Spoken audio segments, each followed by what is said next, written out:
Perfect. Good afternoon, everyone. Welcome to the first Power Hour webinar of the year on equity in the clean energy economy, progress and challenges. My name is Megha Hamal. I am the Chief Strategy and Communications Officer for the Illinois Power Agency, and I will be responsible for hosting the webinar. I also want to thank IPA Communications Associate Tori Tartaglia for managing the logistics of the webinar. To get started, let's go over some housekeeping items. To reduce any background noise, all participants are muted upon entry. We will be taking questions from our audience towards the end. So please feel free to submit your questions anytime during the webinar using the chat feature at the bottom of Zoom window. Today's session, as you can tell, is being recorded. A recorded version of the session along with the presentation will be available on the IPA website under events. Next slide, Tori. A couple of points that I would like to emphasize before starting. This webinar is for general education purpose only and does not represent a legal interpretation or statement of policy by the IPA or its staff. The 60-minute webinar will discuss the progress and challenges around IPA equity initiatives, including key observations and findings from the recently published Part 2 of the Equity Accountability Assessment. The webinar will also highlight how equity initiatives like Illinois Shines mentorship program provide support for equity-eligible contractors navigating the solar landscape. Additionally, the webinar will also explore best practices and challenges around hiring equity-eligible persons for the clean energy economy, and a snapshot of how the program administrators are supporting and addressing barriers of small and emerging businesses to access the benefits of Illinois' clean energy economy. Next slide, Tori. I would like to now give you an overview on the IPA Power Hour webinar series, its scope, especially if you are new to our webinar. Power Hour is a series of educational and informative webinars on a wide range of clean energy topics and emerging issues. We started the webinar in 2021 with an intention to shed light on energy issues and themes with education as the focus. To date, we have hosted about 35 webinars and have invited energy thought leaders and experts locally and nationally. Next slide, Tori. While we've had success hosting these educational webinars for our stakeholders on a monthly basis, last year we kind of shifted to hosting these webinars on a more topical basis to tackle relevant and emerging issues, energy issues at a case-by-case basis. However, if you are interested in accessing our Power Hour webinars, past Power Hour webinars on key energy issues and topics, please visit the IPA website and click events. We have an archive of 35 Power Hour webinars. As you know, the Power Hour webinars are all recorded and the presentation and recordings are available on the IPA website. For those who are new to our agency, I do want to talk a little bit about who we are. We are an independent state agency established by Illinois law in 2007. We are responsible for sourcing power for residential and small commercial customers of investor-owned utilities in an independent, objective, ethical, and cost-effective manner. We are also responsible for implementing solar incentive programs like Illinois Shines, which is our market-based larger solar program, and Illinois Solar for All, which is our income-eligible solar program. We also administer procurements for large-scale renewable energy projects. Now I would like to welcome our four speakers. Our first speaker for the webinar is IPA Chief DEI Officer Tanvi Shah. At the IPA, Tanvi oversees the implementation of equity requirements and opportunities for the IPA's renewable energy programs and procurements, while also helping the agency improve its internal commitments and goals for diversity, equity, and inclusion. Welcome, Tanvi. Our next speaker is Casey Doyle, Fellow and Strategy Lead for Illinois Shines at Energy Solutions, Program Administrator for the Illinois Shines.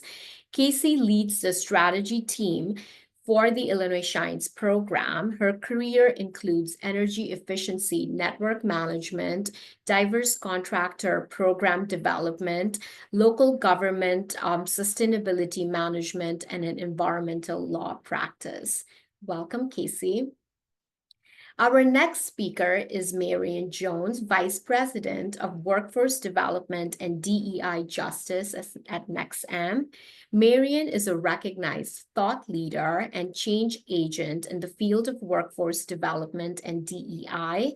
Marian is passionate about creating equitable opportunities for underrepresented populations and designing transformative pathways to economic mobility. Welcome, Marian. And our final speaker for the webinar is Jan Goodell, Associate Director of Illinois Solar for All program at Elevate, our program administrator for the Illinois Solar for All program. Jan leads efforts to improve market access and participation for small and emerging businesses in the solar industry landscape. Jan and his team develop resources, event programming, provide one-on-one mentorship, technical assistance, and support to businesses looking to enter the solar industry and participate in state solar programs. Now I would like to welcome Tanvi to kick off the presentations. Tanvi's presentation will focus on Equity Accountability Assessment Part 1 and 2 key observations and findings. Tanvi will also provide updates on the progress related to the Equity Energy Workforce Equity Portal, which connects clean energy companies to equity eligible persons looking for job in the sector, and upcoming equity opportunities for the agency. Tanvi, the floor is yours. Thank you so much, Megha. And good afternoon, everyone, and thank you for joining today's Power Hour. So today I'll be diving into the findings of our Equity Accountability System Assessment, which was published last month. And this is the assessment that really evaluates the progress and the challenges of implementing some of the equity-focused provisions under the Climate and Equitable Jobs Act.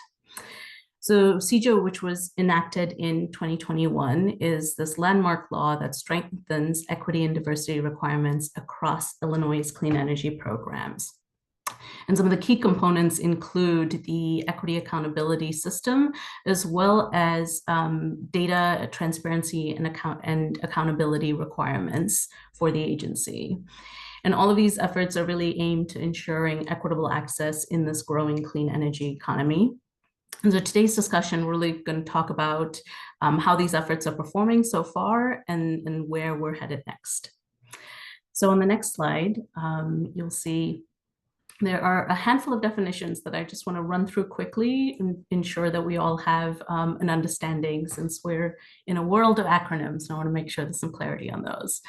So just as a brief refresher, equity eligible persons are those individuals who will most benefit from the state's investment to combat discrimination. And there are 4 different ways you can qualify that are listed right there on this slide. On the next slide, you'll see the definition for an equity eligible contractor. And this is really just a business that is majority owned by an equity eligible person. And individuals who qualify as equity eligible contractors also have access to a dedicated EEC project category in the Illinois Shines program, which is really designed to ensure that we are allowing access for these individuals and entities to participate in the clean energy sector.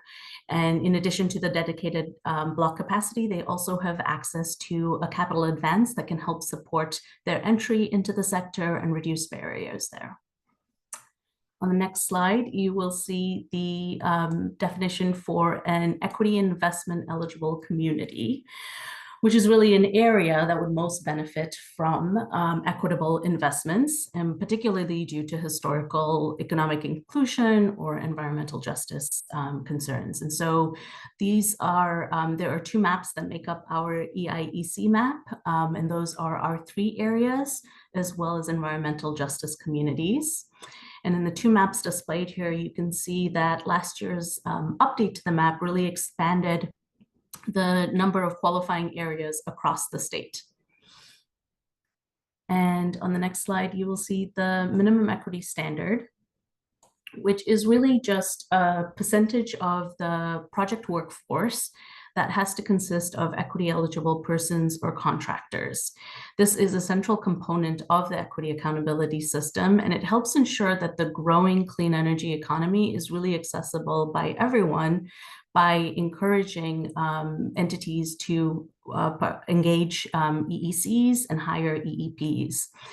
And under the MES, a growing percentage of the workforce has to, a growing percentage of an entity's workforce must meet this requirement. And so starting out, it is at 10% for the first 2 years, and moving, moving forward, that percentage is set to increase year over year so that the state can hit its goal of 30% of the project workforce being comprised of EEPs and EECs by 2030. Okay, and again, yes, just a recap of what the MES is. And again, this is really to encourage equitable access for individuals in the sector. And on the next slide, okay, now we get into the equity accountability system assessment. So the assessment as a whole is really to evaluate the effectiveness of the equity accountability system and all of its equity provisions. And in August, we released part 1 of this assessment, where we looked at available data and insights we had collected to date.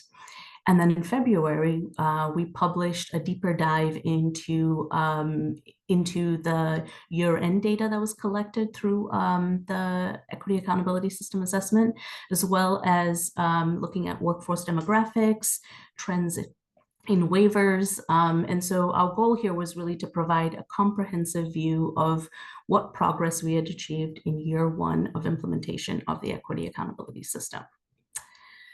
So let's start with some of the findings that we have for the first year. On this slide here, you will see the MES compliance data that we collected in year 1. So this looks at MES compliance across the initial program year of 2023-2024. And you can see the compliance plans that were submitted by entities at the beginning of the program year, the mid-year reports, and then finally the year-end reports that we received from all vendors and designees in the Illinois Shines program. And at each stage, you can see insights into the participation and engagement of entities around MES requirements. And if you look at the year-end data here, you can see that entities that were that if we exclude entities that were not participating in the program, we have an MES compliance rate of about 78%, which really reflects a strong overall compliance with the MES from the entities that were participating in the Illinois Shines program. And really, this does indicate that these vendors are engaged and committed to these equity standards, and it's a really hopeful insight for coming years. On the next slide, you'll see that in those same MES year-end reports that we had approved vendors, designees, and subcontractors in the Illinois Shines program submit, they were able to provide information about how they complied with the MES, not just whether or not they did. And all of this really helped us better understand their workforce composition, their hiring practices, their partnerships with EECs. And so notably in this chart, you can see that about 1,502 EEPs were reported as part of the workforce, of the project workforce. And that's about 18% of the total project workforce and of individuals that were employed in the Illinois Shines projects. And so that significantly exceeds the current 10% requirement that we had set, which is incredibly encouraging, knowing that we are creating more opportunities for EEPs in the clean energy sector. And then also, if you look at the engagement of EECs that's listed here, vendors identified that about 32% of them reported partnerships with EECs. So not only are we improving opportunities for EEPs to be hired, we're also encouraging vendors to engage with EECs and develop partnership opportunities with them. And then now we're going to shift a little bit into, instead of looking at the MES data, really thinking about the workforce and EEP data that we collected over the year. And so approved vendors and designees and subcontractors in the Shines program reported having about 2,000 roles occupied by EEPs during the 2023-24 program year.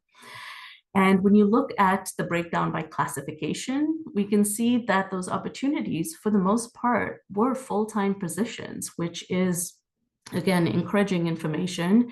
It is speaking to the fact that EEPs were able to get, full-time sustainable job opportunities that really align with the overall goal of the EAS, that we are fostering meaningful opportunities for EEPs. On the next slide, you'll see the total workforce that was reported in those year-end reports was about 8,848 individuals. And of those individuals, the largest racial ethnic demographic group is white, which accounted for about 55% of the workforce. After that, the next largest group is Hispanic or Latino at about 16%, and then Black or African at about 11%. And so we are seeing generally, additionally, I also want to highlight that the gender data also reveals that about 83% of the workforce identify as male and only 17% as female. And so looking at the overall project workforce, there are some discrepancies there that we potentially, are looking to adjust through programs like our EEP registration program. And on the next slide, when we look at the composition of EEPs, specifically EEPs that have registered through our portal, you can see that there is a difference in the demographic data of those individuals compared to the larger workforce. So in the EEP registration data that we collected, you can see that the largest racial ethnic group is still white or Caucasian, but at 36% of the population. And then Black and African American individuals represent about 29%, and Hispanic and Latinx population represent about 19%. And so overall, this is encouraging that we are seeing a little bit more diversity in these numbers as a potential pathway to change the demographics of the sector as a whole and allow for more individuals to access the sector. Particularly when we look at the next slide, and we look at the concentration of individuals across the state. Here is where we are still seeing the majority of EEPs being concentrated in Cook County. And this accounts for about 51% of those total registrations. It is skewed towards Cook County. That said, the county does still contain about 41% of the state's population, so that skew is somewhat representative of the population as a whole. That said, we are seeing representation from many of the other geographic regions of the state, but there's definitely room for improvement there. And part of our efforts in the DEI Bureau is to see how we can build more partnerships and relationships across the state to ensure that we are growing the EEP population around the state, especially as they are more areas that are eligible, that can make an individual eligible through the EIEC map. Okay, On this next page here, you'll see that the EEP registration data that is broken down by qualification criteria. And so here we can see that the majority of EEPs, about almost 60% of them, qualify based on their residency in an EIEC area. So it really does underscore the importance of this category. We see that formerly incarcerated individuals make up about 21% of EEPs. And then those from the workforce training programs is at about 16%, with a very small fraction in the foster care system. So here too, we can see some areas where potentially the agency can target more of their outreach efforts to ensure that we're seeing individuals from the foster care system grow. And then as DCO is getting more of their job training programs off the ground, we do expect the growth in the participation in a job training program category to also increase. On this next slide here, thank you. We can see a visualization that looks at the distribution of EEPs who've registered through the portal, categorized by their qualification criteria, and then disaggregated by race and ethnicity. And this really shows us how the different pathways for EEP qualification can contribute to the overall diversity of the clean energy sector. And the most prominent observation in this visualization is really that the diversity of the EEP population that qualify through the job training and workforce development programs is different compared to those, differently compared to those in the other categories. And that this category could potentially serve as a significant role for increasing diversity in the sector as a whole, as it seems to attract individuals from a broad range of backgrounds. And then on this next slide, we're going to shift gears a little away from the workforce. And now we're going to start looking at the equity eligible contractors in the Illinois Shines program. And my colleague Casey will give more details on this, but here you can see a breakdown of those contractors and see the types of EECs that are involved, as well as a bit of a geographic breakdown and their qualification criteria. And on the next two slides, I'm going to give a few more details on those. So here you can see that in the EEC category, when we look at how EECs are qualifying to be an EEC, again, we're seeing similarities where residency and area of residency is the primary qualifying criteria, and that lines up with what we saw with EEPs as a whole. And then again, we're still seeing a low representation from foster care individuals, so definitely an area where, as I mentioned, we hope to do more outreach. On the next slide, you'll see the geographic distribution of EECs around the state. And again, we are seeing that skewing towards Cook County, as we did with EEPs, but there is some representation around the state, and that's also encouraging to know that there are opportunities there. On the next slide here, we're going to shift gears a little and now talk about the Energy Workforce Equity Portal. And one of the requirements of the EAS was that the agency develop a portal that could help link job seekers and clean energy companies. On the next slide, you'll find that through the portal, we have tried to create essentially a hub for entities to find information about the sector, to be able to register as EEPs, to connect with clean energy companies, post-hiring opportunities. So really a place where all entities could come and find information and resources to support their journeys in the clean energy sector. And last year, we also developed a new small and emerging business hub within the portal, which was really designed to centralize industry-specific information about the clean energy sector and opportunities within the sector.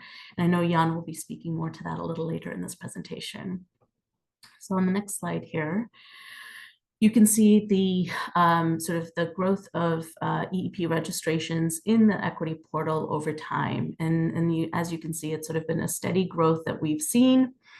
And it's been fairly encouraging that EEPs are finding this as resource to join, to register as an EEP, but then also to find resources to connect with clean energy companies. On the next slide, you can see that same EEPs that were registered, sort of broken down by both race as well as by gender. And again, you know, we see the trends in this data as well. There's definitely work that we can do to expand the number of women in the sector, as well as opportunities for us to diversify the sector with more targeted outreach that we can do. And so those are efforts that we will be launching in the next few months. And we have hired a new DEI outreach and partnerships manager to help lead those efforts. On the next slide here, you will see the registrations of clean energy companies in the portal. Again, a little bit of a slow start, but after that, we've seen pretty steady increase of companies registering within the portal so that they're able to connect with EEPs and post job opportunities. And on the next slide here, you'll see the job opportunities that have been posted on the portal since its inception. And again, sort of a steady rise in opportunities that we hope to continue to cultivate and grow. Okay, on the next slide here, I wanted to just talk through sort of the big reflections we had from completing the EAS assessment. And this is both observations that the agency has made, but also feedback that we've received. So overall, we know that the MES and the equity and the accountability framework that's been established through the EAS has really encouraged our vendors to prioritize equity.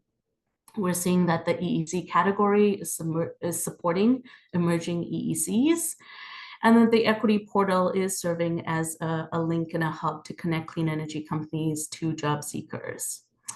At the same time, we know that there are some challenges. We've heard from our stakeholders that there are administrative burdens regarding compliance with the MES.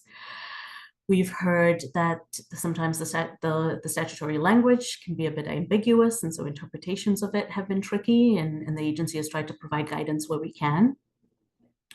We're also seeing that disparities in program participation exist across geographic locations, and so are strategizing to see how we can support some of those efforts. And overall, the agency has also just through this process learned just the importance of providing consistent and clear information in our program design and communication. We know that our partners are looking for us for this information and are trying to do our very best to provide it in how we design the program, how we improve and communicate all changes in the program. And then also just how important stakeholder feedback is in this process in guiding this work. And we know that there is a robust need for engaging stakeholders to ensure that we are being responsive to their needs.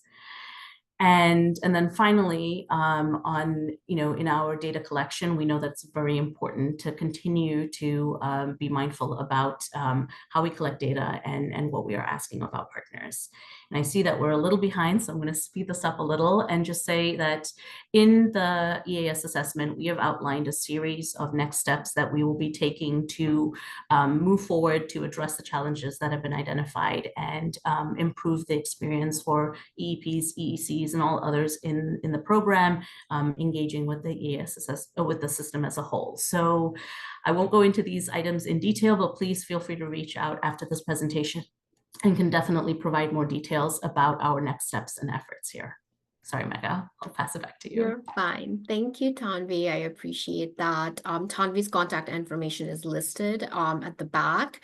I would now like to invite Casey for her presentation. Casey will discuss the EEC category within Shines, but also talk about participation and key metrics, and also discuss how the program Illinois Shines has provided support to EECs navigating the sector, and some updates on advance of capital request, which is the advancement of the pre-development capital for EECs in the Illinois Shines program. Casey, the floor is yours. Great, thanks, Tanvi. Well, I know that we have already explained what an equity eligible contractor is, but what does this mean for those kinds of businesses? So if we could go to the next slide. I want to just quickly talk about once a company becomes an EEC, there are 3 ways it can participate in the Illinois Shines program. They can be an approved vendor, which are the entities that submit solar projects to the program. They can become a designee, and these are companies that interact with end-use customers on behalf of an approved vendor. Examples of that would be like the solar marketing or sales companies, community solar subscriber agents, solar installation companies, and companies that assist with program disclosure forms. And then there's a third way, which are called EEC subcontractors. And typically these are companies that are newer to the program. They may not have established relationships with an approved vendor or designee. And so we've created this category for those types of companies. And then in terms of benefits to becoming an EEC, those include the ability to submit solar project applications into a separate reserved block of capacity that's available only to EEC approved vendors.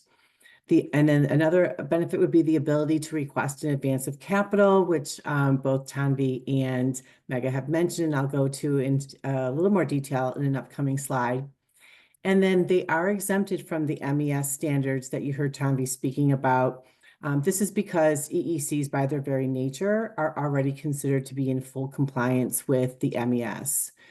And then just in terms of other approved vendors, partnering with an EEC is a benefit because they can earn additional points in our traditional community solar and community-driven community solar projects and blocks. Next slide. So now I just want to kind of cover some metrics about our EEC category. So if we could go to the next slide. We wanted to just share some metrics on the solar market's participation in the Illinois Shines program. So the numbers on the left-hand side represent the participation for this program year, and the numbers on the right side are our totals for each type of network. And what's worth noting is that the EEC category was added to the Illinois Shines program in 2022.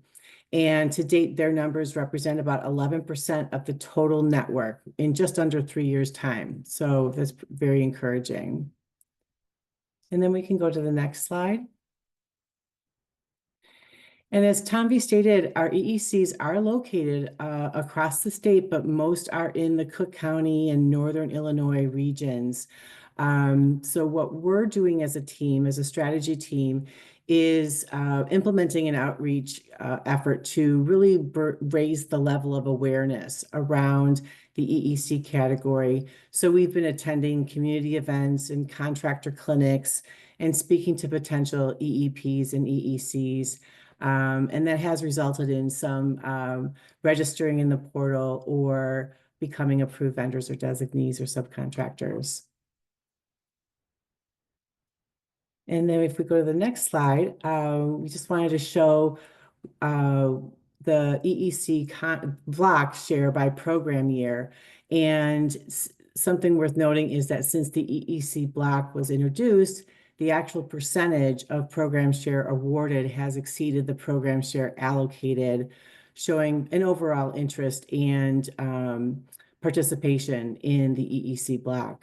So that's also very encouraging. And then we can go to the next slide, where I want to just showcase some of the support that the strategy team provides our EECs. And on the next slide, you'll see that we have everything from virtual check-ins with the EEC sector strategist. And these are really important because it allows one-on-one conversations around program rules and requirements, about how to discuss project applications in terms of what technical pieces need to be included in the application, for example.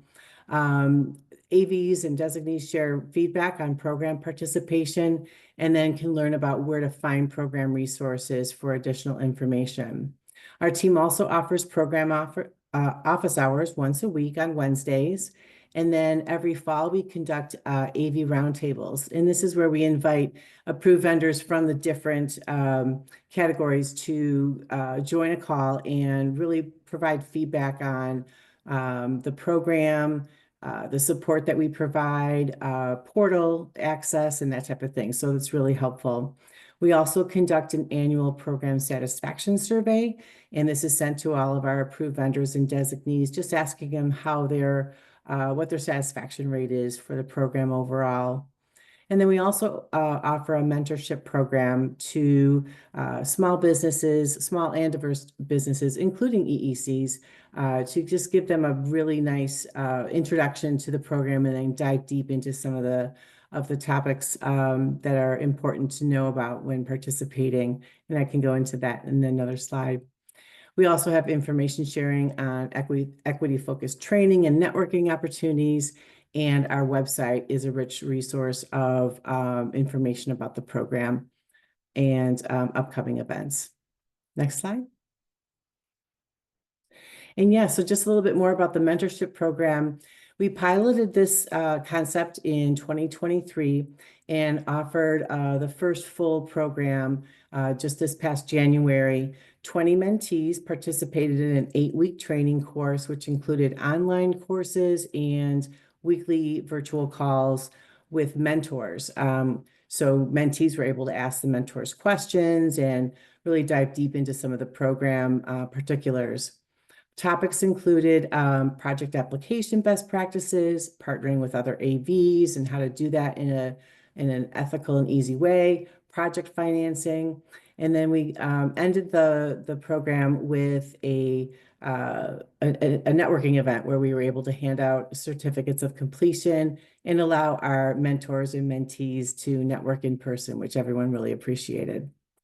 Next slide. Just wanted to share some quotes from the mentorship program. Our mentees said everything from meeting with other developers was invaluable. They learned how their business was positioned in the market and what other steps businesses took to grow. The mentorship program helped me see there is value to becoming an AV, but also new complexities that require additional staff time and costs that might outweigh the benefits.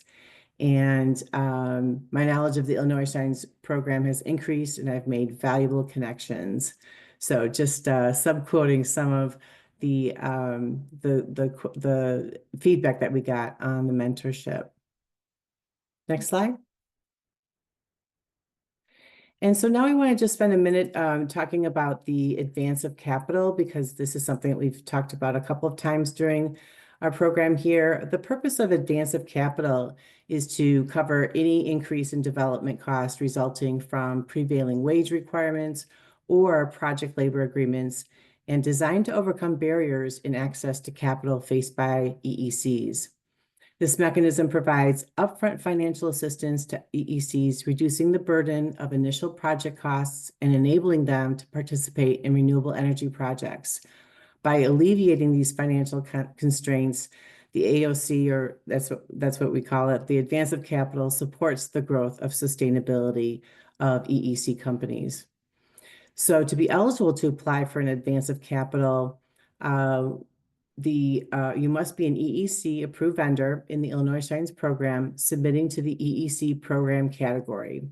And you must have a REC incentive value of $1.5 million or less. And then in terms of how the advance of capital works, the EEC would submit a request for advance of capital in the program portal during Part 1 application submission. And then instead of receiving the solar renewable energy credit incentive after project completion, a portion is provided up front. And then the remaining incentive payment is adjusted accordingly after project completion. And so the benefits, like we mentioned, is that this does help reduce the financial strain of covering project costs and encourages participation of small and diverse contractors in the solar industry. Next slide. And then just in terms of some metrics, we reevaluated the criteria that was published in December of 2023. And after that, the Illinois Power Agency received 5 advance of capital requests. 2 have been awarded and 3 were not approved, either due to ineligibility, non-responsiveness, or being retracted. And then the next slide. And I'll hand it back to you, Mega. Thank you so much. Thank you, Casey. Now I would like to invite Marian to provide insights on best practices around hiring of EEPs for solar projects, challenges that they have seen in the sector, and how they have navigated these challenges. Marian, the floor is yours. Thank you, Mega, and thank you for allowing us an opportunity to be a part of the Power Hour. Really exciting for us. So I am the Vice President of Workforce Development and DEI Justice for Nexamp. Happy to share some information about, as Mega shared, some of the challenges and just our experience with the mentoring program and how we are addressing the barriers and challenges with seeking to create a pipeline to employment for EEPs. So just really quickly want to say that the work that we do, I focus on workforce development strategies. What can we do to find more opportunities for underrepresented populations? And so that is just a part of the Nexamp DNA, aligns with our mission, which is all about ensuring equity, accessibility, and transparency through a vertically integrated model. And this is just a picture of our founders of the organization. Nexamp was founded in 2007 and by two individuals who were a part of the military, and so our second headquarter is actually located downtown Chicago. And the next slide just talks about last year we invited the governor and several of our community partners along with our CEO to our Chicago office, and we talked about our workforce development commitments. And those commitments included, expanding obviously across the state, but also just an investment north of $2 billion in Illinois through just existing projects and new projects that were in the pipeline. So we're excited about the growth that's happened here. And I just want to talk to you about, on the next slide, just our experience with the Illinois Shines mentorship program. And I saw in the chat someone said, are the mentors paid? So we are not paid to be a part of this program. This is a program that we read about and just were eager to be of support to contractors. And it's been a great partnership thus far. So next slide. And I just want to talk about some of and I'll just be really just sharing some information around what you just heard from Casey's presentation. But the mentorship program is it gives us an opportunity as a developer to connect with contractors, to be able to support them in a professional capacity, to provide information, to collaborate, give industry insights. So definitely there's that networking component. It is also an opportunity for us to educate these contractors about our processes. So Nexamp onboarding, what that process is like to onboard, to be able to bid on projects, but also with the onboarding process, just giving them the information that's necessary, the tools and the resources to help expedite that process. And then lastly, I was looking at the pictures that Casey shared from the event. It's just an opportunity to hear about, some of the challenges that they're having. What can we do better to educate and support them? And Nexamp has partnered and co-sponsored a number of different equity eligible contractor incubator programs with community partners across the state, like the Chicago Urban League and others. And so this program just gives us, that opportunity to really just foster foster collaboration, and then to also step back and, find ways to improve our process and our practices to better support these contractors. Next slide. And now you've heard a lot during this Power Hour about the equity eligible persons kind of pipeline process. You've heard about the workforce equity portal, and want to talk about just a couple of challenges with the portal that I know that we have experienced in other partners and contractors that we've spoken with as well. So right now we're seeing that obviously not all EEPs are registered in the portal. And so as a result of that, those individuals that could be hired on projects, we have no way of contacting them if they are not registered in that portal or not, have a direct contact with maybe a community partner that's able to connect them with a developer or a company that's hiring like Nexamp.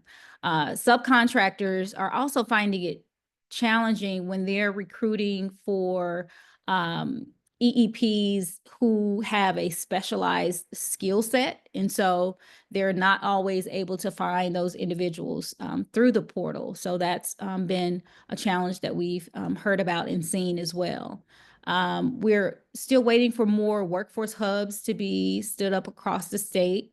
And then in these remote areas throughout, Illinois, there are a shortage of EEPs. What we're seeing is, you saw the graphs earlier where it showed the concentration in Cook County. And so we're looking to see more of those workforce hubs stood up in some of the more remote areas where projects are. And, obviously that would help drive up the number of equity eligible people that are placed on projects when we have those training programs in those areas. And then lastly, we continue to see and hear and experience the pain of the transportation barrier. Many of the EEPs that are registered in the portal are registered in the portal, but are restricted to job opportunities that are, in the Chicagoland area. And so that barrier, is a pain point that, I've talked to organizations like Chicago Urban League about this. I've talked to North Lawndale. I hear OAI and Hire 360. And so we are really trying to create a space where, we can come together and figure out a solution to address that transportation barrier. And so that's something that we're still trying to work through to date. Next slide. And for us as a company, and because in my role, in my capacity as a visionary, I'm always trying to think of solutions and think of innovative ways to create these pipeline opportunities in the face of some of these challenges. And so one of the initiatives that we were able to launch last year in March was through a partnership with Olive Harvey College, was a first of its kind STEM-based renewable energy fellowship that we partnered with the supply chain management program initially. Our first cohort was with students that were enrolled in the supply chain management program. And students, we had a hybrid of a mix of those students. And then we had Chicago Urban League Solar Energy Jobs Training Program graduates. And so that was our first fellowship cohort. And then after that, so one of the things I should say is we created this fellowship to address that transportation barrier. So how do we get individuals who are interested maybe in careers in renewable energy and don't really know about, the opportunities that are, right in their backyard or downtown opportunities. And so we wanted to make sure that transportation wasn't an issue. And so we host this fellowship in our downtown office. And we do that's an 8-week fellowship where individuals are paid. We're recruiting from all across the Chicagoland area where students are enrolled in city colleges. And so I think during the second cohort, we had representation from 5 of the 7 city colleges. And we're looking to host our next cohort in May of this year, and looking to double the number of cohorts from last year. So really excited about that, having these individuals introduced to jobs in the technology sector, construction, project management, IT, supply chain. And so this is a great opportunity to, there are individuals who are interested in the installation side of the business, but there are a number of different pathways. And so we wanted to make sure that there were opportunities for EEPs who were interested in learning about those other pathways. Some of our graduates from our cohort program last year were interested in IT opportunities, but didn't realize IT opportunities that they could pursue those in within the renewable energy space. And so we're, following them and excited about their progression as students and looking forward to being able to support them on their pathway to some entry-level opportunities within the company. And if you are interested in talking more about workforce development or partnering or, helping us think through some of the transportation barriers and how we get more, we really want to scale our fellowship program that we have with city colleges. We want to scale that to other colleges. And so if you have contacts or connections to community colleges or any university, we definitely love to just speak with you about that. And there's an email that I have on the PowerPoint deck, which is ileep@nexamp.com. And thank you, and I'll pass it along. Thank you, Marian. Really appreciate the insights that you shared around the barriers and how companies like Nexamp is mitigating those barriers to address the issues at hand. The last 10 minutes, I would like to now welcome Jan Goodall, Associate Director of ILSFA at Elevate, to share his thoughts around the small and emerging business initiative that he's leading in the communities through workshops and strategic partnerships with key organizations.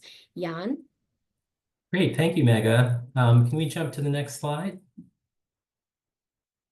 Great, so just wanted to give some context for our support for small and emerging businesses in the Illinois Solar for All program. So Section 1-56B2 of the IPA Act encourages the agency, so that's the IPA, to, quote, make every effort to ensure that small and emerging businesses, particularly those located in low-income and environmental justice communities, are able to participate in the Illinois Solar for All program. So what we're really trying to do at ILSFA is understand some of the barriers that small and emerging businesses face to market entry. So those could be things like access to capital and financing. Solar, while the prices have come down significantly over the past decade or so, there's still high upfront costs for equipment, installation, and certification. There are regulatory and licensing challenges, so navigating the interconnection process can be expensive and complicated for really any business, but especially for small and emerging businesses. Folks face market competition and visibility challenges, so they may not have the same sort of brand awareness and visibility in the marketplace as a small and emerging business. And then they may lack the administrative and operational capacity to really hit the ground running, entering into the solar market space. Understanding what the incentive programs look like and how those work can be a challenge. So what we really are trying to do is advance equity in the solar energy industry by moving folks up the knowledge curve and developing resources, programming, events, networking opportunities to really address some of those barriers. Next slide, please. So one of the first things that we did in launching this Small and Emerging Business Initiative was develop the Small and Emerging Business Guide. So this is about a 14-page document with lots of hyperlinks.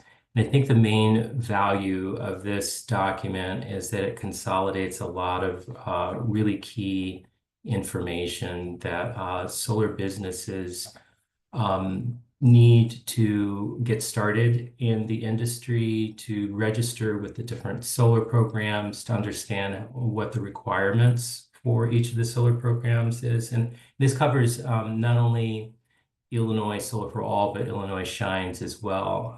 Folks may not be aware of this, but in order to participate as an approved vendor in Illinois Solar for All, you actually have to first register as an AV with the Illinois Shines program.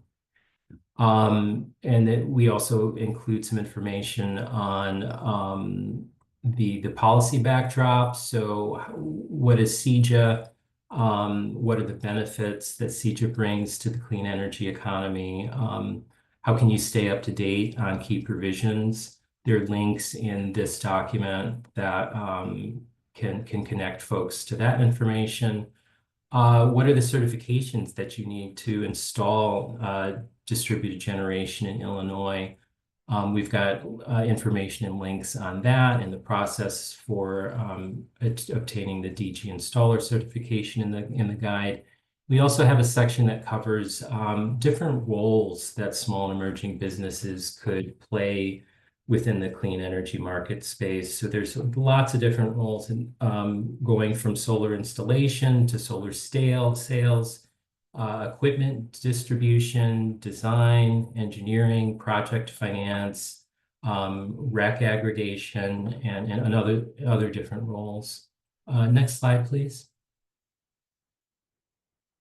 So this is another really amazing resource that launched, I believe, last year. So it's called the Small Emerging Business Hub, and this was put together actually on the IPA side, and my hat's off to Megha and team for putting together this really great resource. So there's a lot of information that will be useful not only to Illinois Shines approved vendors and businesses, but folks that are interested in Illinois Solar for All. There's information on how to start and grow a small business with resources that are really valuable, pro bono and university consulting services, small business assistance and guidance, figuring out how to access financing, financial analysis and planning, connections to workforce and training programs, and also different grants. So one of the key barriers that we've found with small emerging businesses is just getting access to capital to develop project pipelines, do customer acquisition, go through all of the interconnection process. All that kind of adds up.